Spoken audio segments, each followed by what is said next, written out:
तो देखिए, जिस तरीके से छात्र संघ चुनाव को लेकर सरकार की तरफ से रोक लगाने को लेकर जो ऑर्डर्स, जो कॉपीज जो हैं यूनिवर्सिटी में भिजवाई गई हैं, अब उसको लेकर छात्रों में बेहद नाराजगी देखने को मिल रही है। जो छात्र नेता है वो लगातार इसका विरोध करते नजर आ रहे हैं। इसी को लेकर हमारे साथ छात्र नेता जुड़ रहे हैं, उनसे सीधा हम रूबरू होंगे और उनसे जो है हम जानेंगे कि किस तरीके से और क्या आखिर कारण यहाँ पर रहे हैं। हमारे साथ छात्र नेता नीरज खीचर जी जुड़ रहे हैं, इसके साथ ही हमारे साथ छात्र नेता होशियार बेड़ा जी जुड़ रहे हैं। उनका रुख करेंगे और उनसे हम जानने की कोशिश करेंगे कि आखिर क्या कुछ कारण है और अगर छात्र संघ चुनाव नहीं हो पाते हैं तो फिर क्या खामियाजा भी भुगतना पड़ सकता है। सबसे पहले नीरज खीचर जी, आप दोनों का बहुत स्वागत है। होशियार बेड़ा जी, आप दोनों का बहुत स्वागत है जी राजस्थान पर।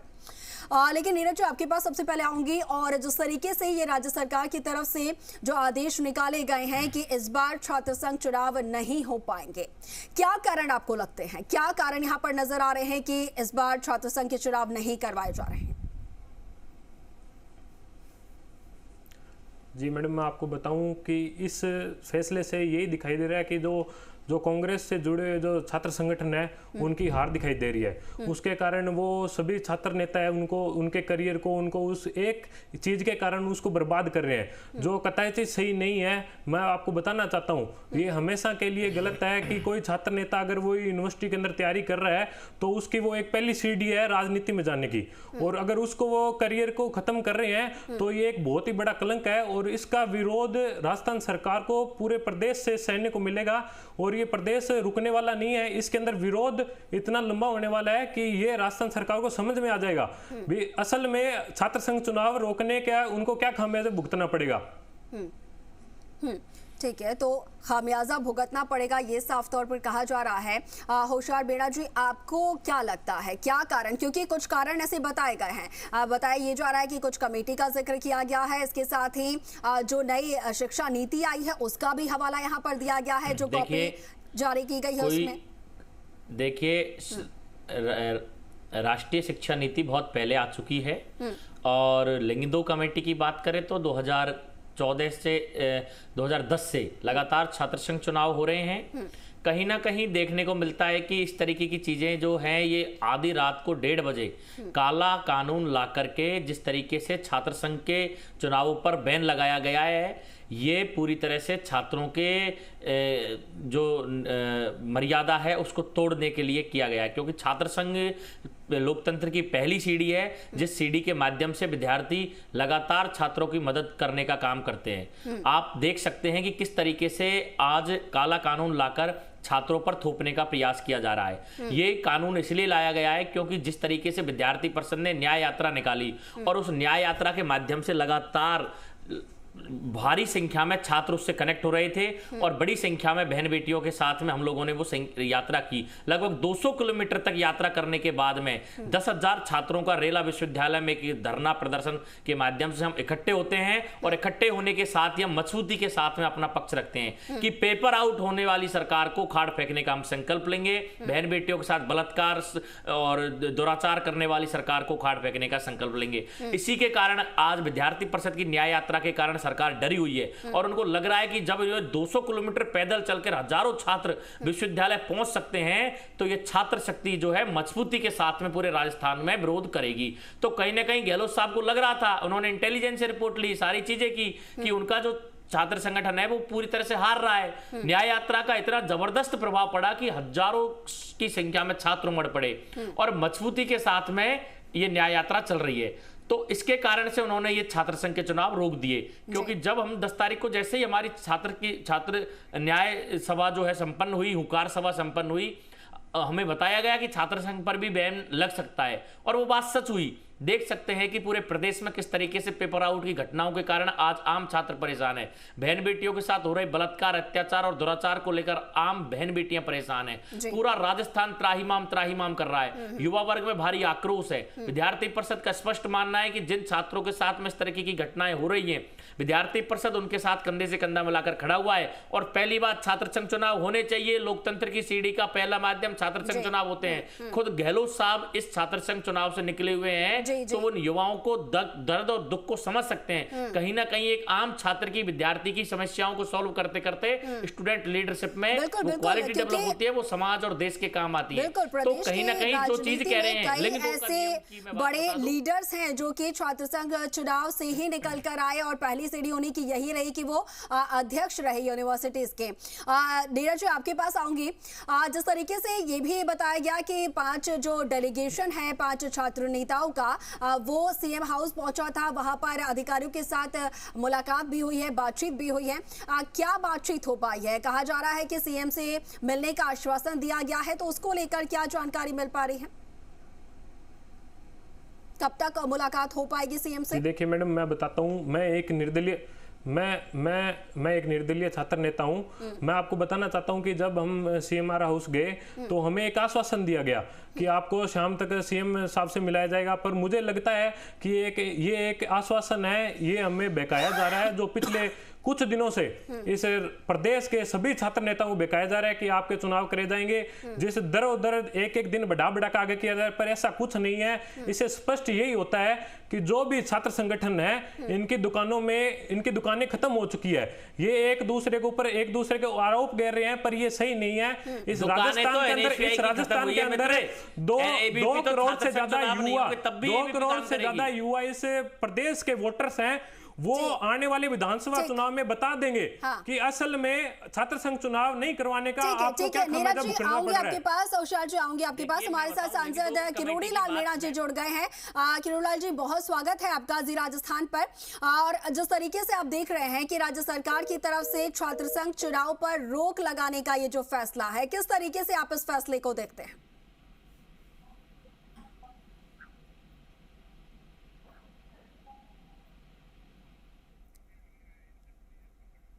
चलिए, तो जुड़ने की एक बार फिर से कोशिश करेंगे, कॉल डिस्कनेक्ट हो गया है।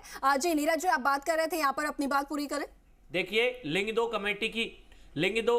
कमेटी की बात यदि मैं करूं तो लिंग दो कमेटी तो सिर्फ बहाना है। ऐसा कुछ नहीं है, मैं आपको बताता हूं, ऐसा कुछ नहीं है। जो छात्र संगठन है वो एक दूसरे की बात एक दूसरे पे डालने के लिए, इससे आम छात्र है, जो आम छात्र नेता है, उनको नुकसान है। जो छात्र संगठन उनके जो पदाधिकारी है, वो एक दूसरे के नुकसान के कारण उससे खामियाजा इस प्रदेश के जो आम छात्र नेता है उनको भुगतना पड़ रहा है। पर ऐसा नहीं चलेगा।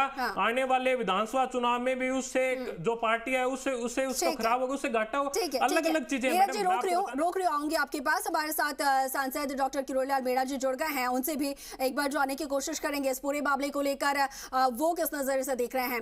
किरोड़ी लाल जी, बहुत स्वागत है आपका जी राजस्थान पर।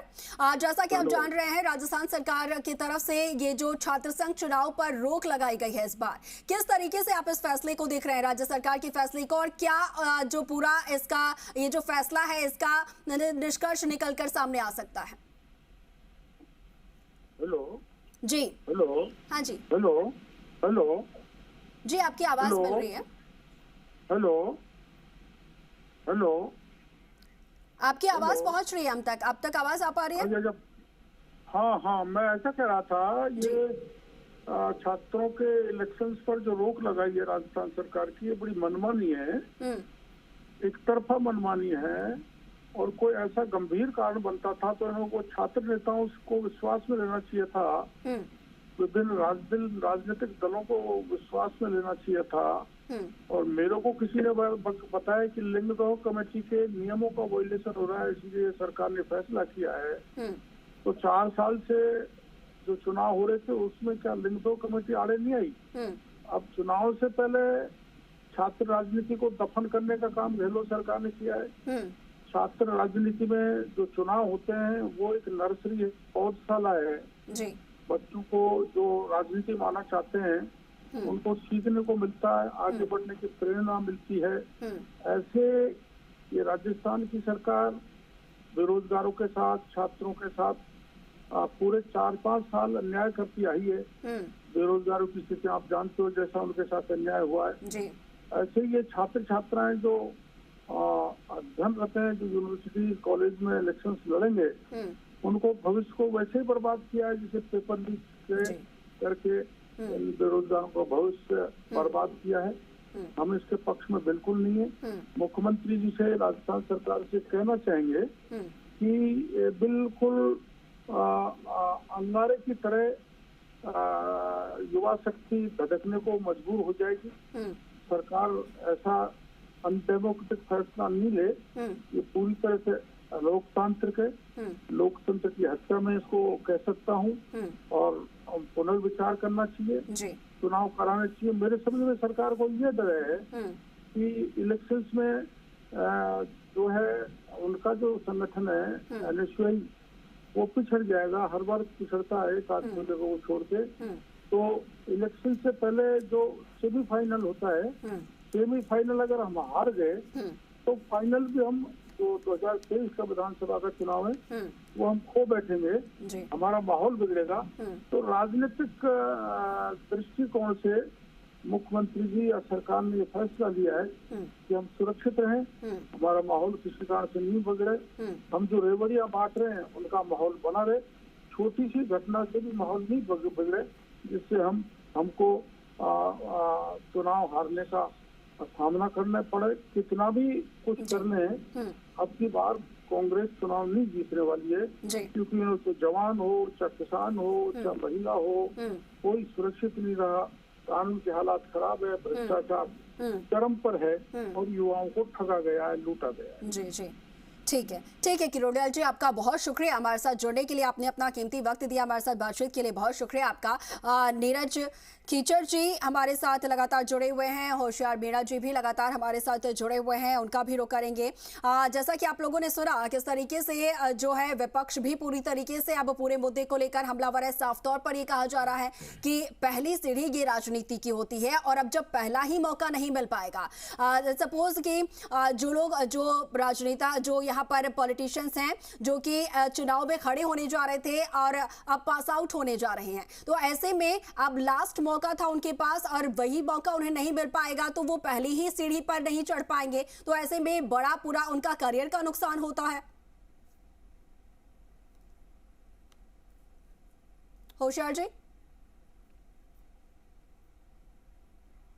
जी देखिए, कैरियर तो छात्रों के साथ में, छात्र नेताओं के साथ में अन्य लोगों का भी खराब किया है इस सरकार ने। जिस तरीके से आप देख सकते हैं कि लिंग 2 कमेटी के नियमों का हवाला दिया, तो क्या सरकार अपने नियम कानूनों को नीचे तक इंप्लीमेंट करवाने में सफल नहीं है? तो कहीं ना कहीं सरकार को इस बारे में सोचना चाहिए, क्या वो इंप्लीमेंट करवाने के लिए, कानून इंप्लीमेंट करवाने के लिए सक्षम नहीं है? या तो सरकार को न्यू एजुकेशन पॉलिसी काफी पहले आ गई थी तो काफी पहले से ही लागू कर देनी चाहिए थी। एक तरफ आप कह रहे हैं कि न्यू एजुकेशन पॉलिसी को लागू करने के कारण इस छात्र संघ चुनाव पर रोक लगाई है, दूसरी तरफ आप कह रहे हैं लिंग 2 कमेटी को लेकर किया है। तो पिछले दिनों से पिछले कई चुनाव हुए, आपने लिंग 2 कमेटी का पालन उस समय क्यों नहीं करवाया? कहीं ना कहीं आज पूरे राजस्थान का छात्र जानता है कि आप लोग किस तरीके से एक छात्रों को भ्रमित करने का काम कर रहे हैं। आज पूरे राजस्थान में न्याय यात्रा के कारण छात्र जो है वो उत्साह में है कि कहीं ना कहीं आज विद्यार्थी परिषद उनके हकों की आवाज उठा रहा है। पैदल चल के कोई छात्र 200 किलोमीटर पैदल चल के न्याय मांगने के लिए पहुंच रहा है, तो कहीं ना कहीं वो मजबूती के साथ में उन छात्रों की आवाज को उठाने का काम कर रहा है। दूसरी तरफ राजस्थान में प्रत्येक दिन 17 बलात्कार होते हैं। हमारी बहन बेटियों के साथ दुराचार और बलात्कार और अत्याचार की घटनाओं ने पूरा रिकॉर्ड तैयार किया है। पिछले दिनों में आपने देखने को मिला होगा, अखबार की स्याही नहीं सूखती उससे पहले नई खबर आ जाती है कि किस तरीके से बहन बेटियों के साथ बलात्कार और अत्याचार की घटनाएं हो रही है। विद्यार्थी परिषद का स्पष्ट मानना है इस तरीके की सरकार नहीं चलने देंगे और ना ही इसे स्वीकार किया जाएगा। इस छात्र संघ चुनाव में पूरे युवाओं ने मन बना रखा था कि पेपर लीक करने वाली सरकार को उखाड़ फेंकने का संकल्प हम लोग लेंगे, और जिसी के कारण गहलोत साहब ने इंटरनल सर्वे करवाया, इंटेलिजेंस की रिपोर्ट ली, सभी जगह से वो चुनाव हार रहे थे, उन्हें लगा कि वास्तविकता में विद्यार्थी परिषद ने मजबूती के साथ में काम किया है और इन छात्रों की आवाज को उठाने का काम कर रही है। इसी वजह से आज उन्होंने छात्र संघ के चुनाव जो है रोके हैं। लेकिन विद्यार्थी परिषद ने कहा है कि पूरे प्रदेश में हम लोग संघर्ष करेंगे, हमारे भाइयों के साथ हम कंधे से कंधा मिलाकर खड़े रहेंगे और ये छात्र संघ के इलेक्शन होने चाहिए। छात्र संघ में जो विरोध है और गतिरोध है वो लगातार चीजें चलती रहती है, लेकिन प्रतिशोध की राजनीति जो गहलोत साहब ने की है, अब ये जो फैसला आया है और उसके बाद अब जो है सरकार की तरफ से साफ तौर पर कहा गया कि इस बार चुनाव नहीं होते हैं। नीरज जी, क्या यहाँ पर जो कदम है वो छात्र नेताओं की तरफ से आगे रह सकते हैं? जी मैडम, मैं आपको बता दूं, मैं कोई भी पार्टी के समर्थक में नहीं हूं, क्योंकि मैं बताना चाहूंगा कि पहले भी बीजेपी की गवर्नमेंट में छात्र संघ चुनाव बंद थे, तो माननीय मुख्यमंत्री महोदय ने, अशोक जी गहलोत ने छात्र संघ चुनाव चालू करे। मैं ये चाहता हूं कि अगर इस बार छात्र संघ चुनाव माननीय मुख्यमंत्री महोदय अपने आदेश को वापस नहीं लेते हैं तो इस प्रदेश के पूरे छात्र नेता उग्र आंदोलन करेंगे। इसका खामियाजा पूरे राजस्थान सरकार को भुगतना पड़ेगा। पता है सभी छात्र नेताओं के ऊपर मुकदमे लगेंगे, क्योंकि आज सुबह से आप जैसे आपने बताया कि हम देख रहे हैं कि जब हम सुबह राजस्थान विश्वविद्यालय के गेट पे पहुंचे तो राजस्थान सरकार के द्वारा, पुलिस प्रशासन के द्वारा, तो अगर सरकार की तरफ से निर्णय नहीं लिया जाता है वापस, तो इसका खामियाजा सरकार को भुगतना पड़ सकता है आगामी चुनाव में। चलिए नीरज जी, आपका बहुत शुक्रिया हमारे साथ जुड़ने के लिए। होशियार मीणा जी, आपका भी बहुत शुक्रिया हमारे साथ जुड़ने के लिए, तमाम बातचीत के लिए।